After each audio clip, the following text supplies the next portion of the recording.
ಇನ್ನು ವಿಶ್ವದ ಗಮನ ಸೆಳೆದಿತ್ತು ಮಹಾಕುಂಭಮೇಳ. ಈ ಮಹಾಕುಂಭಮೇಳ ಇವತ್ತು ತೆರೆಯಾಗ್ತಾ ಇದೆ. ಮಹಾಶಿವರಾತ್ರಿ ಮಹಾಮಜ್ಜನದೊಂದಿಗೆ ಮಹಾಕುಂಭಮೇಳಕ್ಕೆ ತೆರೆ ಬೀಳುತ್ತೆ. ಇವತ್ತು 6ನೇ ಅಮೃತ ಸ್ನಾನದೊಂದಿಗೆ ಕುಂಭಮೇಳ ಸಂಪನ್ನಗೊಳ್ಳುತ್ತೆ.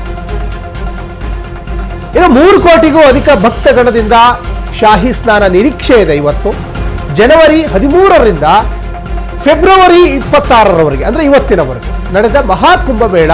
ಇದು ಪ್ರಯಾಗ್ರಾಜ್ನಲ್ಲಿ 45 ದಿನಗಳ ಕಾಲ ನಡೆದಂತಹ ಕುಂಭಮೇಳ. ಈ ಕುಂಭಮೇಳ 12 ವರ್ಷಕ್ಕೊಮ್ಮೆ ಬರುತ್ತೆ. ಆದರೆ ಈ ವರ್ಷ ಬಂದಿರುವಂತಹ ಕುಂಭಮೇಳ ಇದೆಯಲ್ಲ, ಇದು ಬಹಳ ವಿಶೇಷವಾಗಿ 144 ವರ್ಷಕ್ಕೊಮ್ಮೆ ಬಂದಿರುವಂತಹ ವಿಶೇಷತೆಯಿಂದ ಕೂಡಿತ್ತು. ಅದ್ರ ಜೊತೆಗೆ ಸುಮಾರು 50 ಕೋಟಿಗಿಂತ ಹೆಚ್ಚು ಭಕ್ತರು ಈಗಾಗಲೇ ತ್ರಿವೇಣಿ ಸಂಗಮದಲ್ಲಿ ಮಿಂದೆದ್ದಿದ್ದಾರೆ ಅನ್ನುವಂತಹ ಒಂದು ದಾಖಲೆ ಕೂಡ ಉತ್ತರ ಪ್ರದೇಶ ಸರ್ಕಾರ ಕೊಟ್ಟಿದೆ. ಅದರ ಜೊತೆಗೆ ಇವತ್ತು ಕೂಡ ಕೊನೆ ದಿನ ಆಗಿರೋದ್ರಿಂದ ಸಾಕಷ್ಟು ಜನ ಸೇರುವ ಸಾಧ್ಯತೆ ಇದೆ. ಇನ್ನು ವಿಶ್ವದ ಗಮನ ಸೆಳೆದಿದ್ದ ಮಹಾಕುಂಭಮೇಳಕ್ಕೆ ಇವತ್ತು ತೆರೆ ಬೀಳುತ್ತೆ. ಮಹಾಶಿವರಾತ್ರಿ ಇವತ್ತು. ಮಹಾಶಿವರಾತ್ರಿಯ ಮಹಾಮಜ್ಜನದೊಂದಿಗೆ ಮಹಾಕುಂಭಮೇಳಕ್ಕೆ ತೆರೆ ಬೀಳ್ತಾ ಇದೆ. 6ನೇ ಅಮೃತ ಸ್ನಾನದೊಂದಿಗೆ ಈ ಕುಂಭಮೇಳ ಸಂಪನ್ನ ಆಗ್ತಾ ಇದೆ.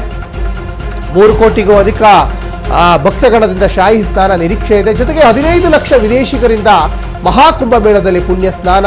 ಶತಮಾನದ ಸಂಭ್ರಮದಲ್ಲಿ ಸಾಧು ಸಂತರು ಬಹಳ ವಿಶೇಷವಾಗಿ ನಾಗಸಾಧುಗಳು ಇದರಲ್ಲಿ ಭಾಗಿಯಾಗಿದ್ರು. ಮಹಾಕುಂಭಮೇಳದಲ್ಲಿ 7,000 ಮಹಿಳೆಯರಿಂದ ಸನ್ಯಾಸತ್ವ ಕೂಡ ಪಡ್ಕೊಂಡಿದ್ದಾರೆ. ಸನ್ಯಾಸತ್ವ ಕೂಡ ಇದರಲ್ಲಿ ಸಾಕಷ್ಟು ಜನ ಪಡ್ಕೊಂಡಿದ್ದಾರೆ. 15 ಲಕ್ಷ ವಿದೇಶಿಗರು.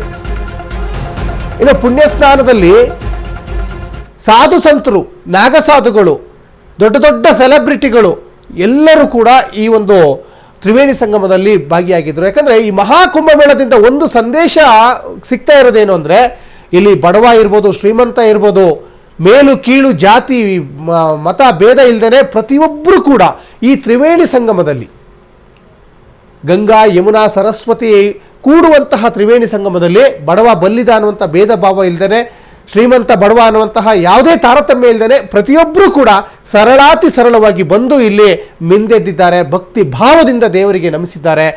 ಇವತ್ತು ಮಹಾಶಿವರಾತ್ರಿ ಆಗಿರೋದ್ರಿಂದ ಈ ಮಹಾಶಿವರಾತ್ರಿಯ ಹಿನ್ನೆಲೆಯಲ್ಲಿ ಇವತ್ತು ಕೂಡ ಒಂದು 3 ಕೋಟಿಗಿಂತ ಹೆಚ್ಚು ಜನ ಸೇರುವಂತಹ ಸಾಧ್ಯತೆ ಇದೆ ಅನ್ನುವಂಥ ಲೆಕ್ಕಾಚಾರ ಕೂಡ ಸಿಗ್ತಾ ಇದೆ.